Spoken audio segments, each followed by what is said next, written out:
จริงหลงตัวละครมันเก่งจริงแต่ก็ไม่ใช่ว่ามันจะเล่นกับทุกทีมได้เสมอไปตัวมันเก่งแต่ว่าเงื่อนไขในการเล่นก็มีค่อนข้างเยอะเลยทีเดียวในเงื่อนไขการจำกัดดาวก็มีค่อนข้างเยอะหรือจะเป็นแต่ละสายที่เราเล่นไม่ว่าจะเป็นเอลเมนต์หรือว่าจะเป็นอาร์เคนอะไรแบบนี้มังกรแต่ละตัวเนี่ยก็มีข้อดีข้อได้เสียเปรียบกันค่อนข้างเยอะดังนั้นใครที่จะทำกี่ดาวเนี่ยลองดูเงื่อนไขจำกัดตรงนี้ก่อนที่จะลงทุนไปมากแล้วจะเจ็บตัวนะ สำหรับคุณผู้ชมที่กำลังมองหาร้านรับเติมเกมราคาถูกปลอดภัยไม่รีฟันเปิดบริการตลอด 24 ชั่วโมงเติมถูกเติมไวผมขอแนะนำร้านจอนชาวไร่เลยนะครับ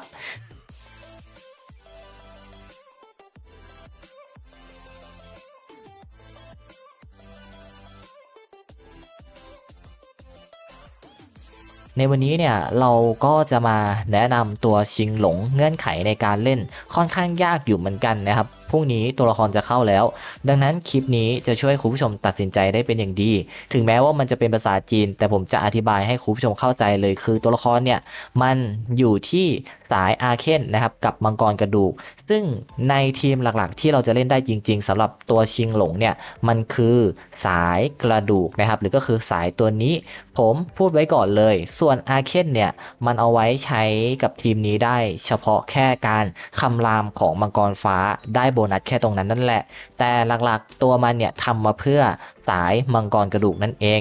ในเงื่อนไขที่ผมจะบอกคุณผู้ชมเลยก็คือว่าถ้าคุณผู้ชมทำดาวไม่สูงเนี่ยมันอาจจะเล่นลำบากสำหรับตัวชิงหลงเพราะว่าชิงหลงนะครับมันมีในส่วนของการเล่นเนี่ยคล้ายๆกับทีมกระดูก ทีมที่ต้องใช้ลาร์ดเวิร์ดเยอะๆนะครับทีมที่ต้องสะสมสแต็กลาร์ดเวิร์ดเยอะๆซึ่งไอ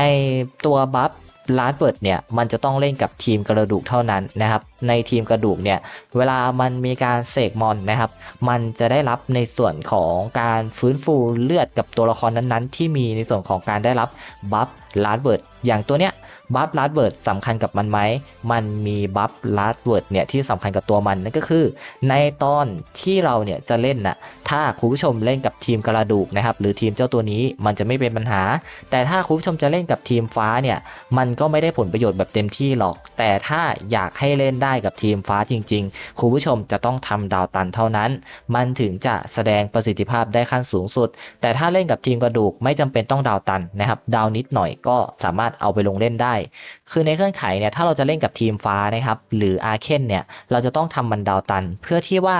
ถ้ามันดาวตันปุ๊บ มันจะมีการมอบโล่นะครับแล้วตอนที่มันมอบโล่จากตัวมันเองเนี่ยสกิลหลายๆสกิลมันจะเป็นการมอบโล่มันจะมอบในส่วนของบัฟลาร์ดเบิร์ดให้นะครับทั้งหมด2สแต็กเลยซึ่งตัวมันเนี่ยเป็นสายยืนยื้อๆหน่อยนะครับเวลามันได้บัฟลาร์ดเบิร์ดจากตอนที่มันดาวตันเนี่ยมันจะได้ฟื้นฟูเลือดนะครับ2%เนี่ยทั้ง2ครั้งเลยต่อครั้งที่มันมีการเพิ่มโล่พร้อมกับบัฟป้องกันเพิ่มอีก35%นะครับดังนั้น มันต้องไปที่7ดาวจริงๆ ถ้าคุณผู้ชมเล่นทีมมังกรฟ้าแล้วมันไม่7ดาวเนี่ยคุณผู้ชมก็จะทำลาร์ดเวิร์ดไม่ได้เพราะว่าทีมลาร์ดเวิร์ดเนี่ยมันจะต้องเป็นทีมคำพูดสุดท้ายทีมคำพูดสุดท้ายบัฟคำพูดสุดท้ายจะต้องเล่นกับทีมกระดูกทีมกระดูกนะครับจะปรากฏบัฟคำพูดสุดท้ายหรือลาร์ดเวิร์ดได้ก็ต่อเมื่อเรามีการเสกมอนมาแล้วมอนตายมอนตายเนี่ยมันจะมอบคำพูดสุดท้ายเนี่ยให้กับเรานะครับถ้าตาย1 ตัวก็มอบให้1ดังนั้น มันเอาไปเล่นได้กับทีมกระดูกนั่นเองนะคุณผู้ชมแต่ถ้าอยากเล่นกับทีมฟ้าได้ต้องดาวตันเท่านั้นนั่นเองเนี่ยคือเงื่อนไขเลย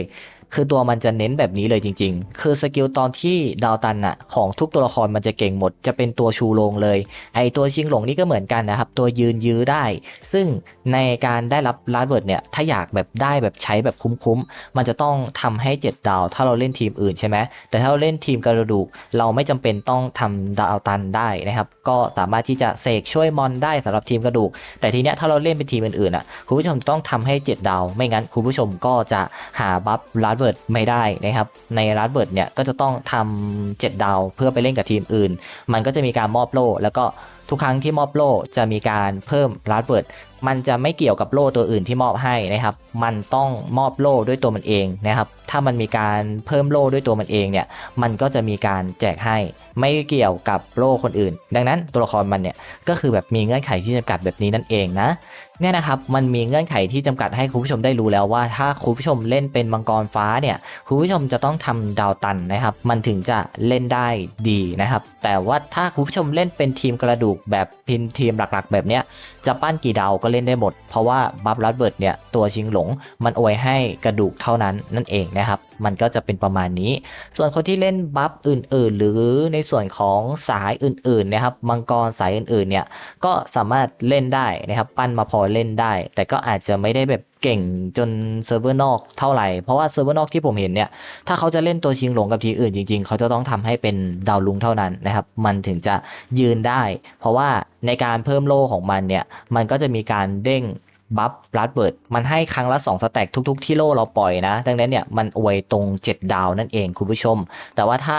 เราเล่นเป็นสายกระดูกเนี่ยมันไม่ต้อง7ดาวเลยเพราะว่าสายกระดูกสามารถที่จะเล่นเป็นทีมเสกมอนได้ถ้ามอนตายก็มอบคำพูดลัดเวิร์ดหรือคำพูดสุดท้ายเนี่ยให้กับเราได้นั่นเองนะครับดังนั้นนี่แหละเงื่อนไขเลยนะครับถ้าเล่นทีมกระดูกไม่ต้องปั้นดาวตันก็เล่นได้แต่ถ้าจะเล่นเป็นทีมฟ้าต้องปั้นดาวตันเพื่อรับในส่วนของบัฟลัดเวิร์ดและก็จะมีการแถมนะครับทุกครั้งที่บัฟลัดเวิร์ดเด้งเนี่ย จะมีในส่วนของการเพิ่มป้องกัน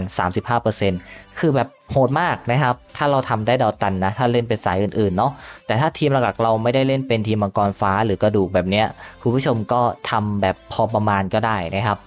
ก็สามารถที่จะเอามาลงเล่นได้ แต่ถ้าเล่นกับ2บัฟเนี้ยมันได้โบนัสคำรามด้วยไง หลังๆมังกรคำรามทีหนึ่งอะโบนัสเอฟเฟกต์นะครับโจมตีป้องกันได้ทีหนึ่งโคตรเยอะเลยนะครับเนี่ยมันสำคัญตรงนี้นี่แหละ คือถ้าเอาไปเล่นกับมังกรไฟอะไรแบบเนี้ย มันอ่อนด้อยลงไปเยอะเลยนะครับเรื่องดาเมจเรื่องป้องกันเนี่ยจากการคำรามของมังกรเริ่มต้นเนี่ยมันหายไปหมดเลยดังนั้นเนี่ยมันก็มีข้อจำกัดเหมือนกันเนาะก็จะมีคำเตือนมาอยู่แค่นี้นี่แหละนะครับสำหรับตัวชิงหลงเนาะก็จะเป็นประมาณนี้เลยละกันสำหรับการแนะนำของผมนะครับถ้าเล่นมังกรฟ้าเนี่ยคุณผู้ชมปั้นตัวชิงหลงเนี่ยให้ดาวตันมันถึงจะเก่งแต่ว่าถ้าไม่ปั้นดาวตันได้ไหมก็ได้นะครับแต่บัฟลัดเบิร์ดเนี่ยมันก็จะไม่ค่อยแสดงผลหน่อยแหละเพราะว่า มันจะแสดงผลได้ดีสุดก็ช่วงที่มันเนี่ยขึ้นเป็นดาวตันแล้วหรือดาวลุงนั่นเองแล้วถ้าคุณผู้ชมเล่นเป็นทีมกระดูกเป็นหลักเนี่ยคุณผู้ชมไม่ต้องทำดาวตันเราก็สามารถที่จะเล่นมันได้เต็มประสิทธิภาพเลยนั่นเองนะครับแล้วคนที่เล่นเป็นมังกรสายอื่นๆเนี่ยก็พิจารณาเอาแล้วกันนะครับเพราะว่าผมมองแค่ส่วนเดียวอ่ะมันก็เสียหายแล้วตรงที่ตัวของชิงหลงอ่ะเวลาได้รับบัฟคำรามมันได้แค่2ก๊กเนี่ยหรือก็คือ